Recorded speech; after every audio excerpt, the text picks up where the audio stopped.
Welcome to Whangārei Matters, a brand new podcast from Whangārei District Council. This series will give us a deep dive to explore local issues in detail, and we'll be taking your questions and ideas about what topics you want to explore. Today's episode is all about dogs, recorded during consultation on our dog policy and bylaw. What are we proposing to change and why? How can you have your say? Craig Neilson spoke to strategic planner Will McNab to find out. Will McNab, thanks so much for being our very first podcast guest. Thank you, Craig. I'm happy to be here. Thanks, Will. You are a Bylaws strategic planner. That is correct. What's that? Bylaw strategic planner, right. So my job here at Council, Craig, is to review periodically our bylaws and some statutory policies. Bylaws generally, they're secondary legislation. So what that means is that they are law that sits within a framework that central government has set up for us, right? So we make bylaws because central government says we can.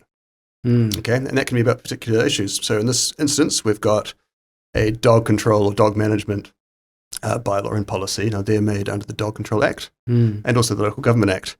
I've answered your question. I think I've answered your question. So what I do, so every 5 or 10 years, what happens is that a bylaw comes due for review. And so that entails stripping it right back, looking at all its components and saying, is it still the right tool for the job? Could it be improved? How can we improve it? We will have a series of council meetings, come up with a proposal. That proposal then gets consulted on. The public have their say. Council then considers it and says, yes or no, or yes, but these bits need changing. And then we adopt it again, and then it goes back on its 5 or 10 year review cycle. So it works. Yeah, right. So 5 or 10 years. And so the dog management policy and bylaw, that's one of the 10-year ones, isn't it? Yes, 10 year. Now, what happens under the Local Government Act is that if you don't make your 10-year review date, right, a 5-year review date would be for a bylaw that's first made. Once it's been reviewed once, it goes on a 10-year cycle. If you don't meet either of those deadlines, then essentially the next bylaw, the next iteration of the bylaw is a new bylaw. And so it starts back on that 5-year cycle. So this bylaw that we're making now, the dog management bylaw, is going to be a 5-year bylaw. Oh, okay. That we will be reviewing again in 2029. Yeah, okay, right. Okay, I mean, 5 years is still a long time, though, if you're a dog. Yes, and I think, to be fair also, it's probably best practice to be reviewing them more frequently than every 10 years anyway. Yeah, right. I think ultimately it comes down to resourcing. Yeah, I mean, that's actually going to be something we sort of get to is, why only every 10 years? And, there's a lot of stress on that. And, yeah, dogs often only live for about 10 years. That is correct. Yeah. Yes, no, you're absolutely right. So, so there's new rules. So far, they're in a proposed form, right? We're seeking feedback on the dog management policy and bylaw until mid-June. Council will receive all that feedback, consider it, and then a decision will be made. And then, so we'll have 5 years. Within that time, we could make changes. It can be quite cumbersome to go amending a bylaw in between review dates. It takes up a lot of resourcing to do it. And so generally, when we do it, we want to get it right. That's also why the consultation part is so important because, we're testing this idea with the public. Yeah. And people are having their say. Some are supporting it and some are saying, no, we don't like this. We want it changed. That's really good when we get a strong voice like that, a strong opinion coming up from the public. We know, okay, so we need to listen here and maybe there are some adjustments we can make. Yeah. I mean, where do you get your ideas from? Yeah, well, it's a long process for a big bylaw like a dog management bylaw. It really does. We've taken it right back. The current version was made in 2013. It has a lot of rules in it that are a little bit unclear and quite hard to follow. Quite a lot of sort of generic rules, things like dogs are prohibited from all wetlands. It's quite uncertain. What's a wetland? Exactly. What is a wetland? Right. Where are they? Okay. And so what we've done is we've actually stripped it all back, and we've gone really granular down to quite a fine grain level, and said this location here. The current rule is X. Is that rule still appropriate? Should we consider Y? That sort of thing. You're the fix-it guy. That's just the access rules component of it. The other parts are other rules that tie in with the without wanting to get into too much complexity with it, but at times the Dog Control Act and rules that we have around sort of classification of menacing dogs, for example, things like that, what to do about dog feces, whether temporary rules, whether council should be able to make temporary rules, let's say, without having to go through a whole, formal process of meeting after meeting after meeting of council time and, it sucks up a lot of resources, kind of thing. The idea of having all the elected members just spending hours talking about, as you put it, dog feces. Mm-hmm. What a waste of time. Well, it is certainly time consuming. Yes, that is true. Yeah. On the other hand, we hear lots from people about dog poop on the loop walk and, and all sorts of popular places to go. So we do need good rules about it, right? Yes, and the rules are a part of it. I mean, the rules are law, right? We can set all sorts of rules. Making rules that are practical to follow and that encourage compliance, is another matter. And we have the bylaw policy making side of it. It's one side of the coin, and then we've got the implementation enforcement side of it, right? And that part's it's really about resources. It's not what us in the bylaw making side. It's not what we get involved in, but we do work closely with those teams, with the enforcement teams. A bylaw should be enforceable. If we're going to make rules, if we're going to use a coercive power, it needs to make sense, and it needs to be practical, and people need to be able to follow it, right? So a big part of it really is about making rules that can be followed, that are easy to follow, that are practical, by offering people and dogs practical opportunities for exercise. We hope to encourage more compliance with the rules, like that. That definitely raises a lot of good questions, doesn't it? What are we doing then to make the rules easier to follow? Yep, exactly. So that's what we've got in the proposed policy and bylaw. We've, as I said, we've tried to clarify things. Dogs are prohibited in all wetlands. What does that mean? So we're part of this process, which is not strictly about the policy or the bylaw, but how we communicate the rules. We are, our GIS team at council have developed a really great map of dog access rules that uses a traffic light system of the map will have areas that are coloured in green. It says where you can take your dog off leash. Areas that are yellow, where dog must be on leash, or areas that are red, dogs are prohibited, for example. And that's just one way that we communicate the rules to make it a bit easier for people to follow them. And then enforcement is always it's really problematic. The animal control officers, they do a terrific job in quite difficult circumstances a lot of the time. And we can't just have we just can't have people stationed everywhere at all times.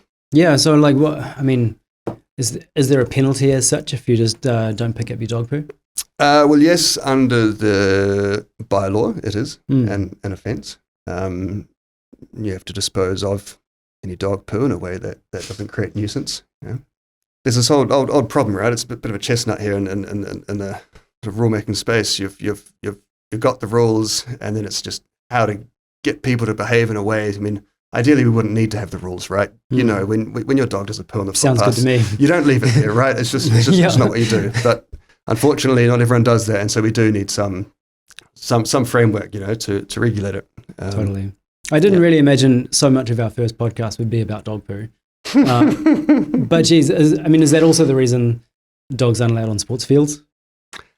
Yes. So currently, winter sports, eh? Yeah, that's look. We got a lot of feedback about that, Craig, and when we did our early engagement with the community last year, we got a lot of submissions from the public around dog poo on sports fields in particular. The current proposal, the rule for sports fields, which we're proposing to streamline it, is we would maintain the prohibition on marked sports fields, but allow dogs to be on a leash in the vicinity around the marked sports fields, just to allow families on weekends, for example, with a dog, to bring the dog to the game. Yeah, that makes sense. Yeah. Well, what you just said, there was feedback in the first round of consultation, the early engagement. Did you actually read those? Yes, we do. We cool. We do. That's our job. Yeah, have to know we got about 600 pieces of feedback. Yeah, wow. Last year. And so that really went into informing what we've proposed now. Yeah. Yeah. Interesting. Yeah. So, what did they say? Here's the big question. This is like the biggest question of the podcast. Should Whangārei be a dog-friendly place? Thankfully, for me, that is a question that our elected members Right. tasked with determining. But look, a lot of people, what they did say last year in early engagement was that Whangārei is not a dog-friendly place. That was quite a strong message that we received. We think part of that came from people not being aware of some of the opportunities that do exist under the current bylaw and policy that do exist out there. Right. I think we hadn't ever really mapped, for example, all of the parks in Whangārei where you can take your dog, Right. or have it run off leash. As part of this exercise, we did some travel time mapping. So we looked at all of the off-leash parks and reserves in Whangārei. Yeah. And then we did a 10-minute and 15-minute walking distances from those parks. And we found that almost everybody in the urban area did live within a 10 to 15-minute walk of an off-leash park. We have added some to the list as well to further expand that coverage. Yeah, but I think we've got issues. You know, a lot of people have requested to be able to walk their dog off leash, let's say on a bushwalk in the district, and this sort of thing. You know, we start to run into a lot of problems with our native flora and fauna, right?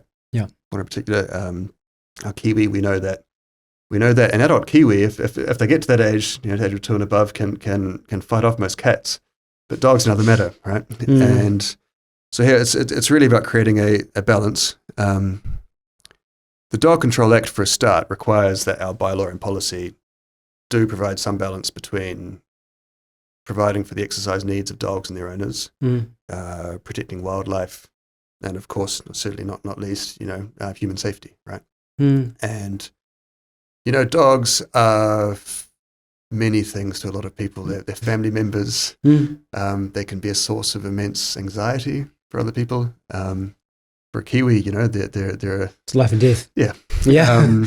Yeah. So really, you know, it is a tricky balance to strike, and we recognise that we're never going to please everyone. Ultimately, it is the job of councillors to decide that we have got that balance right. And that's why I think it's really important that the community, you know, all those interested really have their say on the proposal. Let's look at the walk in the forest thing. So I know that you're allowed to take a dog on leash on the Hatia River walk as long as you stay by the river. Is that going to change? We're not proposing to change that. Okay. No, yeah, right. No. We're proposing to maintain the prohibition up the hill. Yep. However, on the other side, on the eastern side of Parihaka, we've got the mountain bike park there. Oh, yeah. So hang on. So, yeah, the mountain bike park on Parihaka? Yep, on the eastern side of it. So it's facing away from the city. Yep. That one, there are some trails, so we're proposing that dogs be allowed to be walked on leash. Yeah.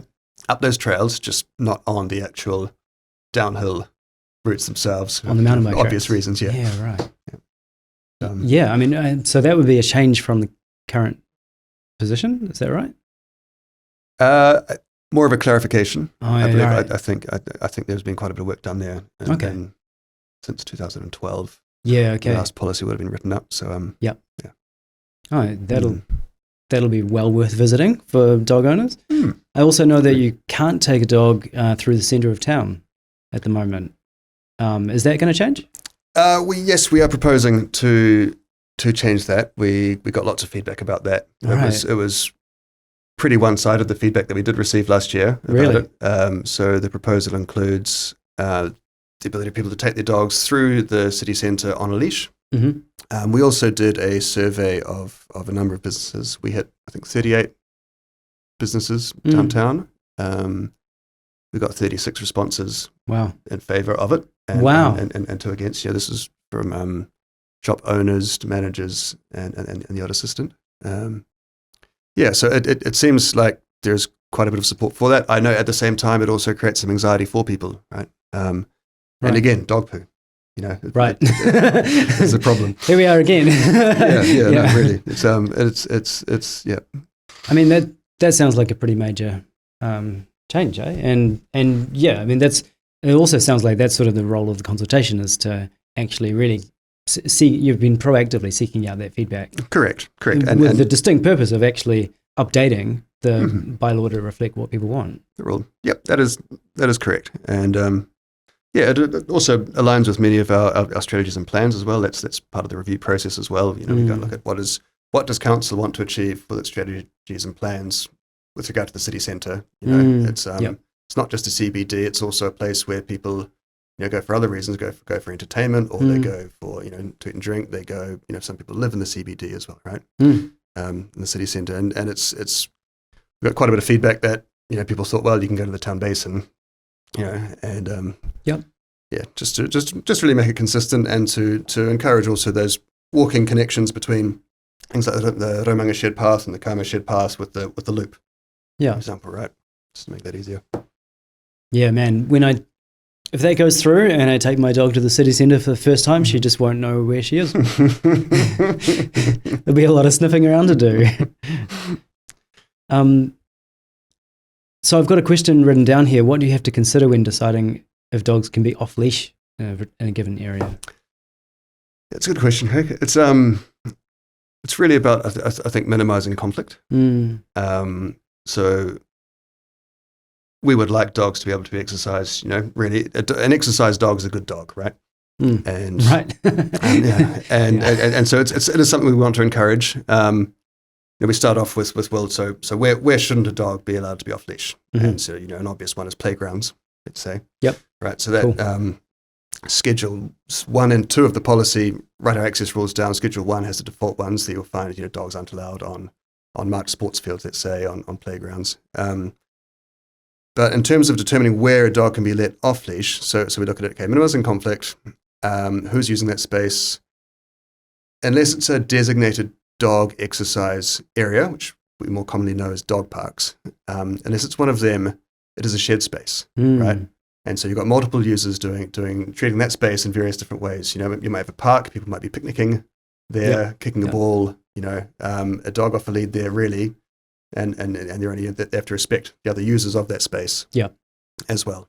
We say off leash areas, it's not a place for a dog to be out of control, right? This is written into the Dog Control Act itself. Dogs must always be under control in public spaces. Right. It's just that you can be under control off a leash. Yeah. You say. Yeah, right. Yeah, so actually one of those examples is Manda Park, which is so sort of on the corner of Central Avenue and State Highway 1. And like we've had a specific question or two about that, where people are wondering, like, why would you designate that a dog park when it's got a busy, two busy roads on the edge? That is a good question. That particular part of town, it's quite built up. The avenues, it's zoned also for a lot more people. There are not a lot of opportunities elsewhere in that neighbourhood for dogs to be exercised off leash. So it's really about striking a compromise.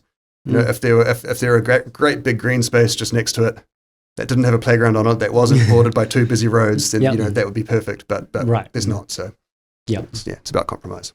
I mean, and it also goes back to what you were saying before, where the dog actually does need to be under control, even if it's off leash. You're right. So maybe if your dog doesn't have a good recall, then perhaps it's not a good park to take the dog to. Exactly, and that's really, I mean, you I think come to the crux of it really, that it's still, we can make rules, but we're still reliant on people doing the right thing. Yeah, and or like Barge Park, most of the way up Monu, huge green space. But if your dog chases horses, then maybe not, right? Maybe not. Yeah, like you don't necessarily have the right of way. Am I reading that correctly? Yep, no, that's correct. You still need to respect other users of that space. Yeah. We've also, I mean, we look at sort of off-leash areas. This touches on one that's been a bit problematic in Whangārei is about summertime access, off-leash access for dogs at beaches, or just access full stop. So safety is obviously one element of it. How many people are there? Some of our beaches get very busy with people, with children playing. Especially in the summer. Yep. we've also got, wildlife issues. So we've got sort of two varieties, two main factors why we might, let's say, a dog shouldn't be it wouldn't be appropriate for a dog to be off leash on a beach. Let's say we've got nesting dotterel or fairy terns, taraiti, kind of thing. We've also got the beaches where over the summer, large numbers of people, including children. I think in the past we have had a lot of non-compliance with the prohibitions at and the Tutukaka coast, Whangārei heads. Let's say people simply have been deprived of opportunities to exercise their dog off leash over the summer at those beaches. So what we've done in the current proposal is that we are proposing, I think it's an addition of 7 new beaches that would have off-leash, year-round off-leash designations on them. 7 new beaches. 7 new ones. So we're looking at from Whanalaki North down to the Tutukaka Marina, to Nungaru foreshore, including the stretch of walk between Nungaru and Whangaumu that you can do at low tide. That one there. Very popular one. Wow. Out of Whangārei heads, we've got Urquharts Bay and Waikaraka as well, and then One Tree Point. And one move that has proven, judging by the submissions so far, to be quite contentious in their proposal is that we proposed at Urititi to shift the year-round off-leash access, to shift that north from Tip Road northwards currently to north of the dock campsite car park at Urititi, right? So that north to the boardwalk access of Bream Bay Drive. So you'd access it from the state highway, or yes, or from Ruakaka Village, walking south. You could access it there. So the rationale for that one was that we thought we were shifting it closer to where people actually are for a start, but still farther enough away from where people spend their time on the beach, picnicking and so forth. I think people in Waipu probably feel. I think a lot of people, actually, I know, not probably, I know they feel upset at this proposal. I think it's been quite contentious. And look, I think the whole point of these consultation exercises is that you find out, right? Yeah, exactly. I mean, so there's 7 new beaches, and right. Whanalaki North, Tutukaka, Nungaru, Whangaumu, one there, One Tree Point. Yeah, 7. Yeah. 7 new beaches, and in the middle of town. I mean, are there just going to be dogs everywhere? And if you're scared of dogs, you shouldn't leave the house? Oh, look, just to be clear, the default rule everywhere that's not a beach, the default rule is that dogs must be under control on a leash, right? That will include, if this proposal goes like through, street pathways and, exactly, private ways, streets, roads, that includes the city centre, right? So under this proposal, yes, yeah, right. Look, a dog's going to be everywhere. I think dogs will be probably about the same as they are just now. What we are hoping to have is just more opportunity for dogs to be exercised off leash within the rules. Actually, I'm bringing up some quick stats here. Have we got 25,000 dogs registered in Whangārei? No, that could be Northland, maybe. I think we've got about 12,000 something in Whangārei registered dogs. I have, though. I've got basically I've done it based on the names, right. So I can see that the most popular name by a long way is Bella. Oh. We've got 150 Bellas. Really? The next one down is Charlie. Okay. 120. Right. But Max is just on his heels at 119. Max. Nice. Yeah, Max. Then it's Poppy, Molly, Buddy, Ruby, Roxy. And if your dog is named Jack, then that's the 8th most popular. Oh, right. But by that point, we're only at half of how popular Bella is. I think councillors, we have an ambassador dog. Yeah, Max. We do, don't we? Yeah. Oh, and that's called Max. Yeah. Oh, we're not very imaginative, are we? That's the 3rd most popular name. What does Max do, and how can I get that job? So, you could apply to join the animal control team, I think. No, less interested now. Yeah. No, but they do some fantastic work. They do a lot of outreach with the community. Max gets taken around. They go to a lot of schools. I think try to just encourage children, and teach them how to behave with a dog, how to really? safely engage Yeah. with a dog, and just about what dogs are like, and what they like and what they don't like. So Max is a lovely dog.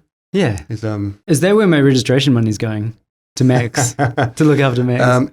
yeah, no, look, that is that's a tricky topic, registration fees. We know that,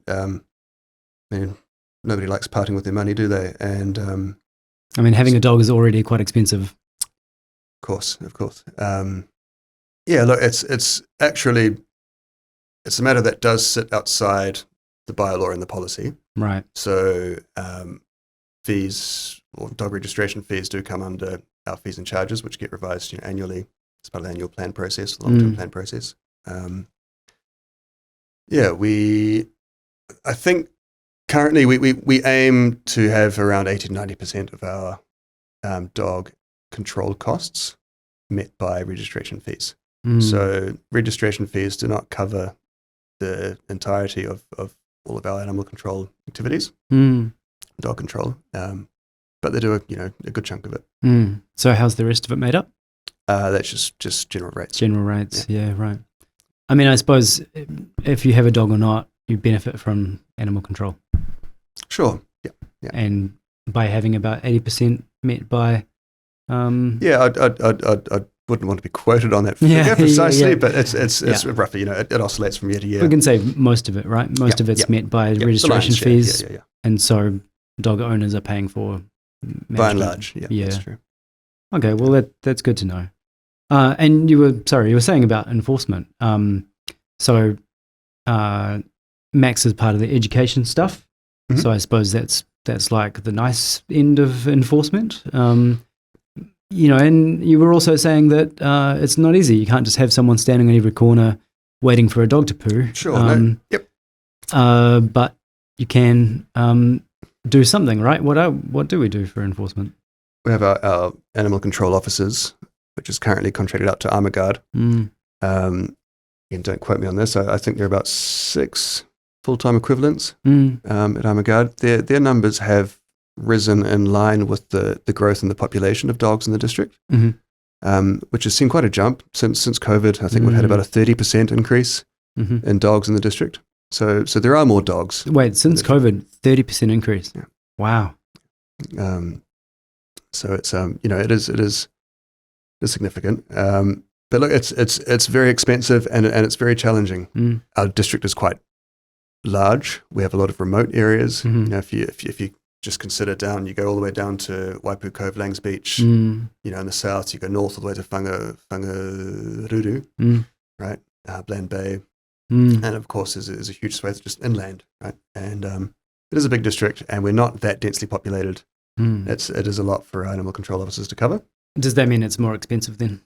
I think This is getting really outside my professional domain, in terms of I talked about sort of 2 sides of the coin here. One, we write the policy in the bylaw, and the other one we then implement and enforce it. And that's I'm very much on the drafting side. But look, I mean, it is very much informed by input from the animal control side of it. The health and bylaws team here at council.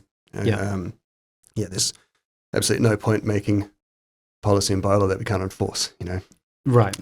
And so one more on enforcement, or at least about the type of thing that gets enforced. So roaming dogs.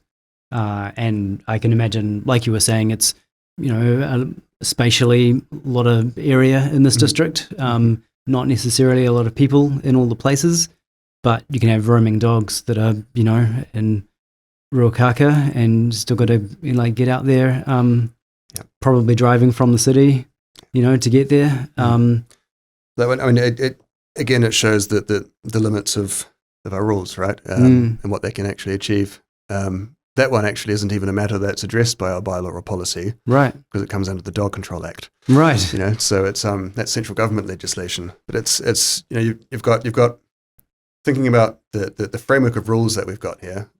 You've got 3 pillars essentially. You've got the Dog Control Act, which is kind of like the overarching legislation, the empowering legislation that we make the bylaw and policy under. But it also has rules of its own. Things like you must always carry a leash with your dog in public places. That's a Dog Control Act thing. Council must classify as menacing any dog of a certain breed. We've got 4 breeds, 1 type listed in the schedules of the Dog Control Act. Things like a Dog Argentina or an American Pit Bull, Japanese Tosa. So we've got the Brazilian Fila. So if we're all named after countries, eh? Not fair, is it? Yeah. So if your dog is one of those breeds, then we have to classify it as menacing. So you got the Dog Control Act on the one hand. Yeah, right. I'm getting up with 3 hands here. Sure. and then there's the policy, and it's a bit confusing because we have this 2-pronged thing. We've got a policy and we've got a bylaw. And why is that? Right. The Dog Control Act. Yeah, why then? And the Dog Control Act, it's a relatively old bit of legislation. It's from 1996. Wow. So it even predates the Local Government Act, 2002. So it's a bit unwieldy. Essentially, without wanting to simplify it too much, the policy is kind of like the vision that council has for dogs in the district, right? The policy must include the dog access rules in it as well. And then to give that policy any teeth, is the pun, then we have the bylaw, and the bylaw really sets out how that coercive approach, how that coercion takes place. Oh, right. Is it the same with strays? So stray dogs, yeah. So again, it's a matter under the Act. Yeah. So it is an offence. And then it's a government act. So actually, if I did have a really great idea about roaming dogs and strays, should I write to the government about it? I think that you could consider writing to council also. It's what we have to do when we make secondary legislation is that we have to be consistent with the primary legislation. Right. We can duplicate, which we try not to because it's not so efficient to do so. But we can, in some instances, have further rules in place. Yeah, certainly. I mean, if you can have a great idea, if you have a great idea about roaming dogs, I'd love to hear it. It's not an easy problem to manage, certainly. Well, is there anything else from the bylaw that you think is worth mentioning? So we've talked a little bit about places and locations dogs are allowed. Any other changes to the sort of general rules? One thing that is new that we're proposing is we're offering the ability to make temporary rules in the bylaw. So let's say at the moment what happens is that if you want to change a rule in a specific park, let's say, then it's not really until we get around to reviewing the bylaw again that we can do that. Yeah, okay. Easily, not very so we're talking years. In this case, we're talking 5 years. Right. But instead, what we can do, let's say someone discovers some dotterel breeding on a beach that's quite popular for dog walkers, and then we think, okay, we want to protect this area. So what we can do is create temporary rules that will then be enforceable. Wait, so you mean at the moment we can't do that? No. All right. So I mean, we could put up a fence. Right. But in terms of making it an offence to upset that area, right. Then other times that we might use this provision or the public might use it is for something like dog agility training, let's say. So if you want to do some dog obedience, dog agility training on a marked sports field, currently prohibited under Schedule 1 of the policy, you could apply for a temporary exemption there, and then we could allow, okay, so for this particular event. Similarly, things like markets, I like it. Currently, a market organizer could say no dogs allowed, put up a sign, that's fine, but we can't enforce that unless we've got a temporary rule in place. Well, this is all pretty fascinating, especially as a dog owner. I'm keen to actually see the detail and work out the new places I can take my dog or any changes, of where I currently take her. Where can I find like a full list, like that map you talked about? Okay, right. So in future, the map of our dog access rules will be accessible on our website. Right now, if you want to see the proposed rules and comment on them, you can do that. The easiest way to do that would just be to jump online, www.wdc.govt.nz/have your say. And then if you look at our consultation on the proposed dog management policy and bylaw, there are 2 main ways you can do it online. One, we have an interactive map which shows our proposed dog access rules. I mentioned before, we've got a traffic light system. Green means off leash, yellow means on leash, red means prohibited. Right. And then we invite members of the public to have their say by dropping a pin, so a color-coded pin on the map over the location of their choice, and then leave a comment about it. People can drop as many pins as they want. We also have an online submission form, which is very easy. You can use that form also if you want to register to speak to council at a hearing in council chambers. That hearing will be on the 3rd of July. Probably worth mentioning that submissions close on the 14th of June. So please, if you do want to have your say, then please get in by that date. People can also request a hard copy be sent to them, or just print one at home, fill it out by hand, and send it in, or deliver it in person. Where can we find those hard copies? Hard copies can be found at customer service centres. So that's Te Witahi on Rust Ave. Yeah. Also Ruakaka. Yeah. The library as well will have some. Cool. Or you could just call up as well and ask right. ask customer services to send one out. Okay, but for most people, it sounds like you can fill in a submission form online. Yeah. And it also sounds like you and your team are actually reading them. Yeah, we are. No, I mean, we've had a lot of feedback. It's it's coming in, and it's good. Actually, how is that going? Like, are you hearing from a lot of people? Yeah, look, so far, usually things really pick up in the last week or so of consultation, but so far, we're 2 weeks in, and we're sitting something over 250 submissions at this point. I think. So wow. I mean, that's great. Yeah, it is. Well, it sounds like you've really got your finger on the pulse for this, it sounds like you're really trying to deliver a policy that works for this place. Look, ultimately, that's the aim. As staff, I feel like we get quite a privileged position where we can actually inform this, and we do put a lot of work into it. Ultimately, it is a decision of council, and it's council's responsibility to make that call. What we hope by first, putting in the mahi to have an evidence-based policy and bylaw proposed on, consulted on, and then with that feedback, we just really hope that elected members have that information, so they can make that informed decision when it comes to it. Yeah, awesome. Great. So consultation is on right now at the time we're speaking, but it closes on the 14th, was it? 14th of June. Yeah, 14th of June, 2024. You can have your say just by going to wdc.govt.nz/have your say. Thanks, Will. You've done amazing. Thanks, Greg. Awesome. Cheers. That'd be good work. Thanks. Thank you. Likewise.